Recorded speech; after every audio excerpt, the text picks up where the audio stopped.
YouTube, what's good, family? So, quick update.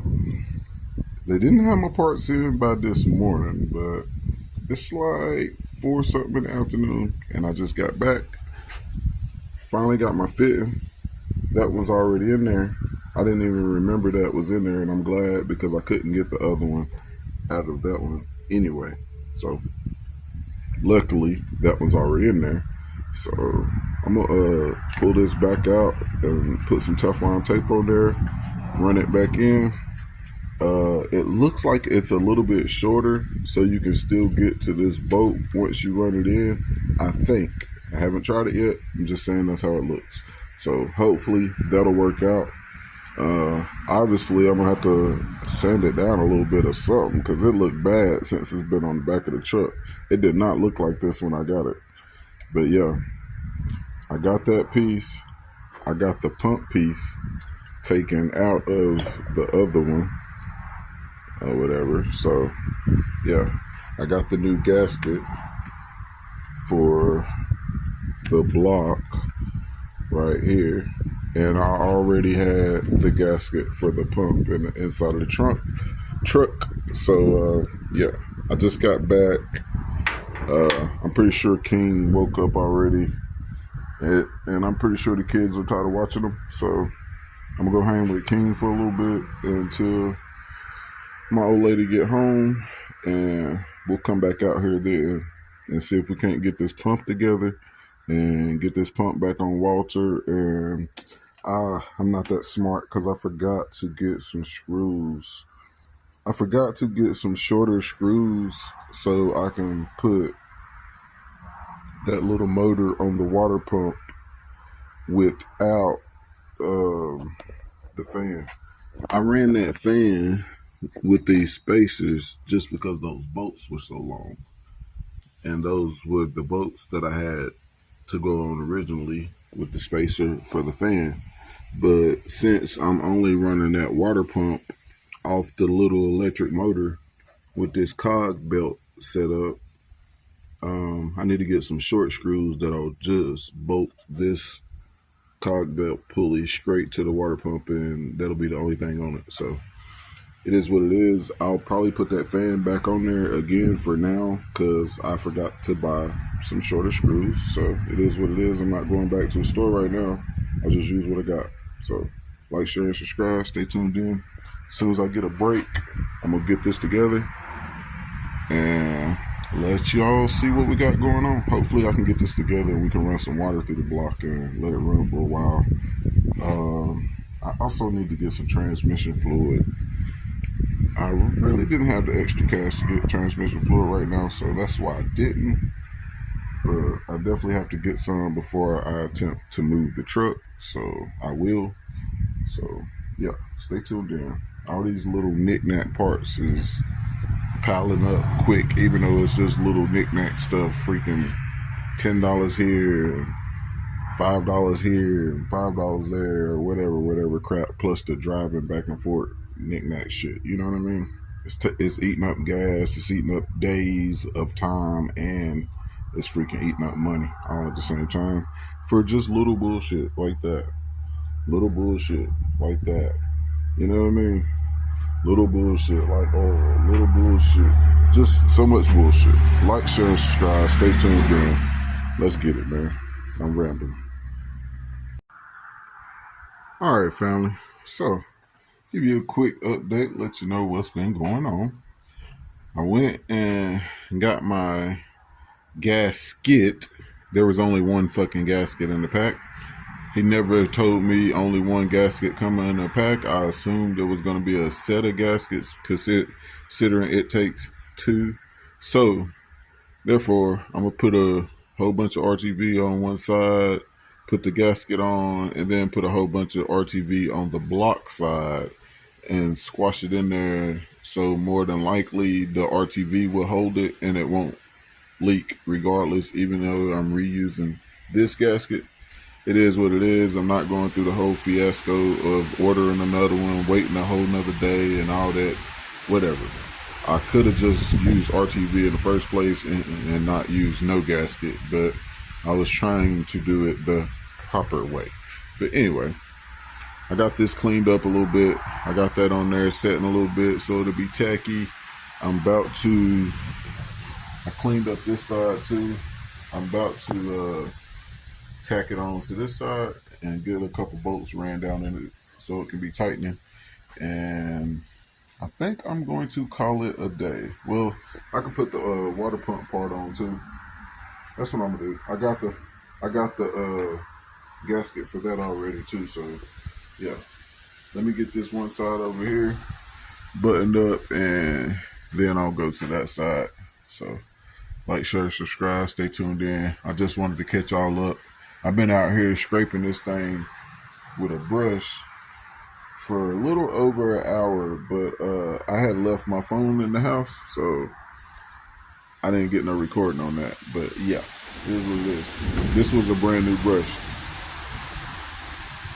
This started out as a brand new brush, and I just used it to scrape that. So yeah, like, share, subscribe, stay tuned in. It is storming. It ain't gonna stop us. We still grinding. Let's get it. All right, family. So, quick little update. Got the water pump on. Got it all sealed up. Yes, it's a little bit messy. The freaking RTV busted, and it just shot out the bottom. And yes, I was frustrated. It's a brand new RTV. I just pulled it out the pack. It is what it is. Whatever. So yeah, it's sloppy.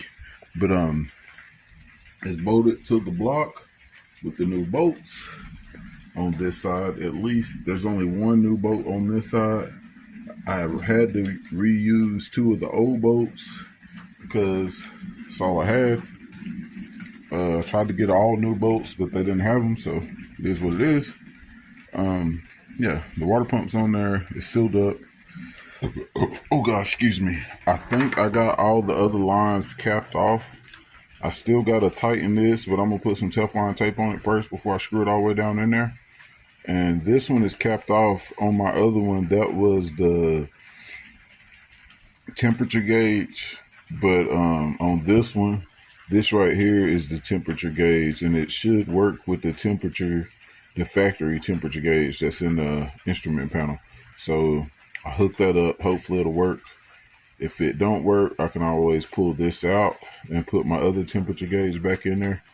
So I'm not too worried about it, but I'm also going to give it a chance first to see if the factory one in the instrument cluster will work. So that's why I hooked that up right there. Yes, I see this. The only way to bolt this up, I would be covering up this temperature thing, and I would have to bolt it right there. So I'm gonna have to get more brackets and figure out how to rig that up. These brackets do not go to this truck. That's just brackets I had, and I was trying to make it work. But obviously, considering it's only hooked up on one side, you can see here, and that side's just free.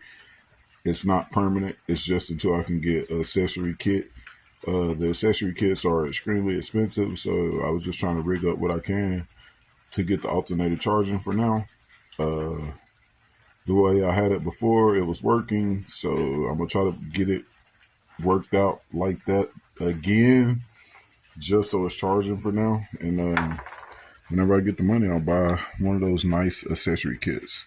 But until then, I'm going to have to rig it up. It is what it is. So stay tuned in. Like, share, and subscribe. Oh yeah, I didn't put the thermostat on yet because A, I got to get in the truck and find the gasket, and B, I was trying to look into why Okay, both of these bolts are the same size. This one had this big nut on it as like a spacer, and the other one didn't. And I was wanting to look into why. I don't know. Maybe this one had something broke off into it or something. Yep, that's why. Look. Okay, so that one had something broke off into it, so it had that freaking nut on it as a spacer. So since we're not using that housing anymore, that nut shouldn't matter, basically. I shouldn't have to use it. So yeah, I'm gonna find the gasket and we'll put that on too. And after I find the gasket, we'll bolt that on and I'll be done for today. So stay tuned in, like, share, and subscribe. After this ARF TV and everything sets up, I should be able to put some water in this thing and let it run for a long time. I crunk it up one time earlier, but my phone was in the house, of course, like always, so you guys didn't get to see it. But I crunk it up earlier just to see, honestly, what the oil pressure would be.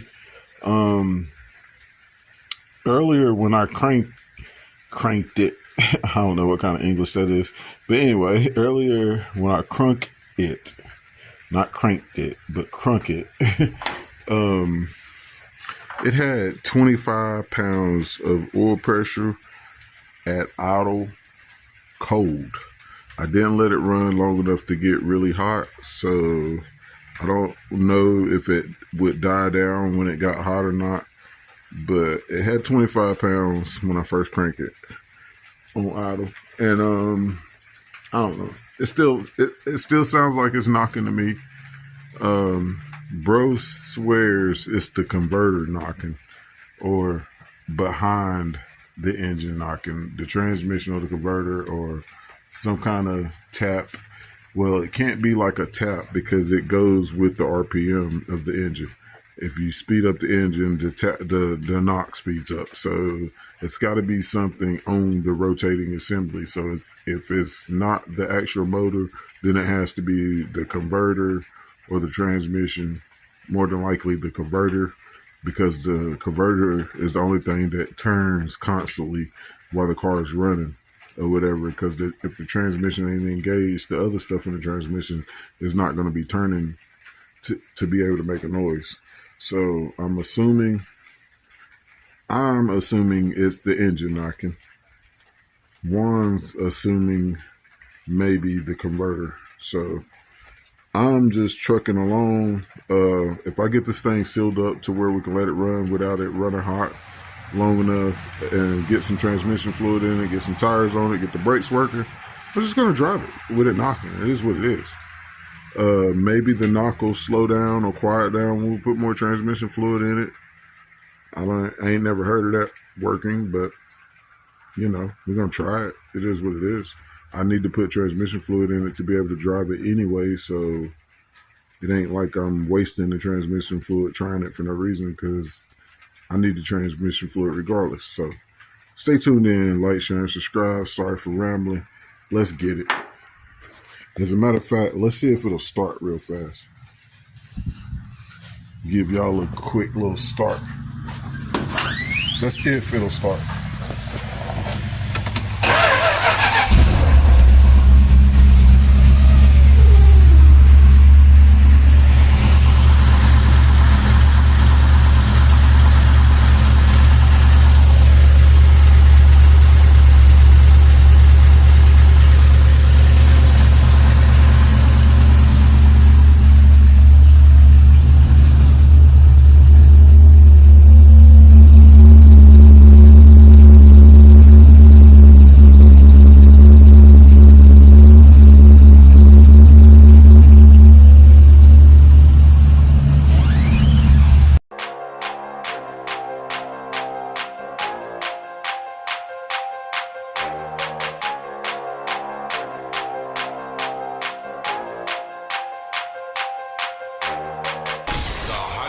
DJ mixing the beats. Beats.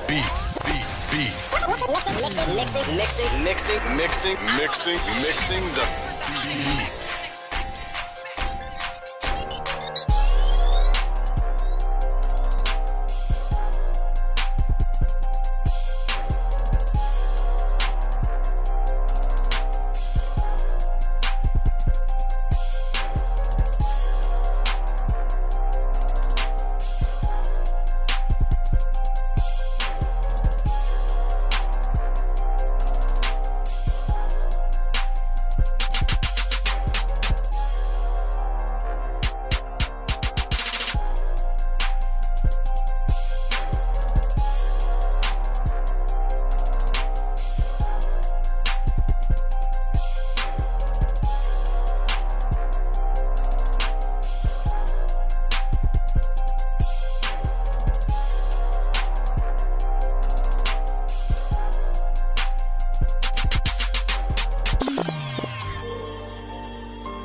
House beats.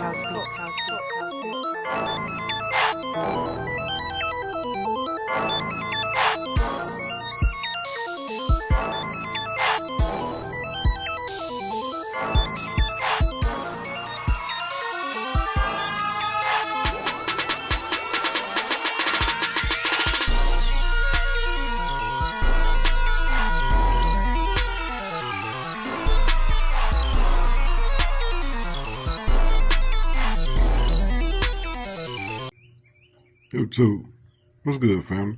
So, let's jump back in here and let y'all know the drama was went down. So, you seen in the time lapse, I was cleaning up this and putting that in. Well, I had this right here directly onto the water pump. I was trying to figure out something with these pulleys, that pulley or whatever, and then the alternator pulley. I was trying to figure out how to get them to align, and I had that thing on the water pump directly, and yeah, it was a big mistake because I couldn't get it off. And among the process of getting this off, whenever it finally came off, it flew and smacked the radiator. So yeah, that brand new radiator is no good anymore. Now this brand new radiator leaks. Radiator ain't never seen the road, and I need a new one. So the saga with the bullshit continues. I don't know what to say, you guys. It is what it is.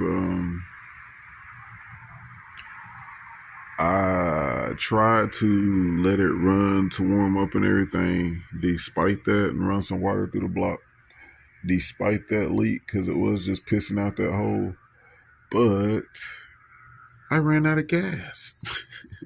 It was just sitting here idling, whatever, running good. It didn't ever get hot or whatever. And it run out of gas. So I'm gonna have to go get some gas and put in it so I can work on it some more. But obviously I gotta buy a radiator or get somebody to solder that radiator right there if that's possible. I doubt it, and I'm counting on just going ahead and buying another radiator. I don't think it was awful expensive. I don't even remember. I think it was like maybe $200, $250. No, I don't have $250 just laying around, but you already know if that's what it takes, that's what's gonna have to happen. It's what it is. It sucks how it happened, because yeah, I was literally hitting on that thing and it finally popped off, and whenever it popped off, it flung off and smacked the radiator. As soon as I put water in there, after I got all these hoses and stuff sealed up, as soon as I poured some water in there, I put like 2 gallons in it, and I was on the third gallon and it started pissing. I was like, fuck, are you serious? Brand new radiator. Never even driven on it. But yeah, that's the update with that.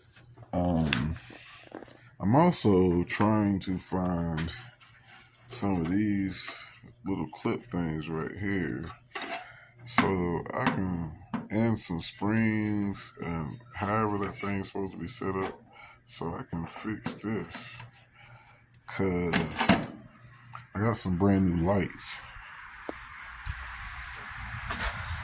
Got some brand new lights right here.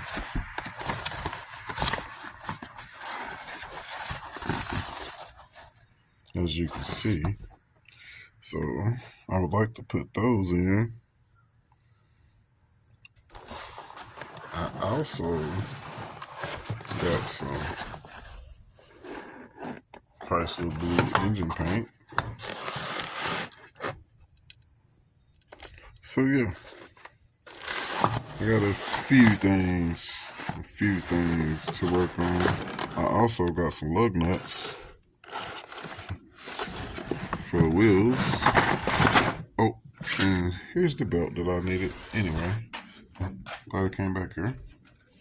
This is a belt that I was trying to get to work on it up there. There's one over there. There's one right there. I got this pulley, but it's another pulley in the inside of the truck that I'm about to take out. And I'm going to try it and see if I can get it working. But, yeah. I don't know what's going on, you guys. I'm still trying to get sorted out with getting a new brake booster. Yeah. I really want to just go ahead and get that conversion kit for the disc brakes and eliminate the brake booster. But there is no website that is clear on which kit to get for my truck because they don't make a kit for my truck. The specific kits say like from 54 to 71, and then the other ones say from 73 to like 80 something. So mine's a 72, so it deliberately skips over my year for some reason, and I can't find one for my year. So I don't know. A lot of people say use other parts of certain Dodge cars, but I don't know exactly which cars you can take the parts off of to put on here either. So that kind of sucks too. Mr. Perry said he had some of the stuff for $400, but I'm still going to have to figure out what I'm going to do about the brake booster master cylinder thing, because then I'll have to have a master cylinder that I can mount to the firewall without the brake booster, basically. So I don't know how that would work. You know what I mean? But yeah. Stay tuned in, you guys. Ride with me. It is what it is. I'm trying to get it done. I'm still waiting on Mr. Perry to get that intake. Like I said, I'm working on that brake booster. Now I'm working on getting another radiator, and I'm working on getting the conversion kit for those big nasty looking drums in there so we can get some brakes. So it seems to still be running okay. It's still knocking, of course, but as far as like running, like cranking up easy and stuff like that, it seems to be doing all right. This carburetor's jumped, so I've decided as soon as I can get the intake, then I'm gonna go ahead and change over to the EFI when I change the intake. So the sooner the better. I'm rambling. Like, share, and subscribe. Hang in there, you guys. It's a rough ride. It's a roller coaster ride. It's all kind of crazy shit ride, but we still ride. So stay tuned in. Like, share, and subscribe, you guys. We're gonna get the big block going. We're gonna get these parts, and we're gonna get them installed, and we're gonna handle business, man. It ain't never no game. Let's get it.